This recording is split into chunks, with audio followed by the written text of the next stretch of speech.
Heavenly Father, we thank you for gathering us all today in this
dakilang salamat. Patawad po sa aming mga pagkakasala, sa isip, sa salita at sa gawa. Maraming salamat po sa pagkakataong ito na muli kaming nagkasama-sama at iyong binigyan ng buhay at panibagong pag-asa. Naway punuin ng mga biyaya ng kapayapaan, pag-asa at kagalakan ang aming mga puso at tahanan sa panahong ito. Naway magkaroon din tayo ng bagong sigla at pagkakaisa bilang isang komunidad.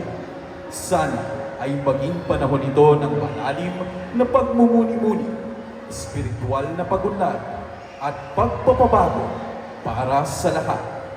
Amen.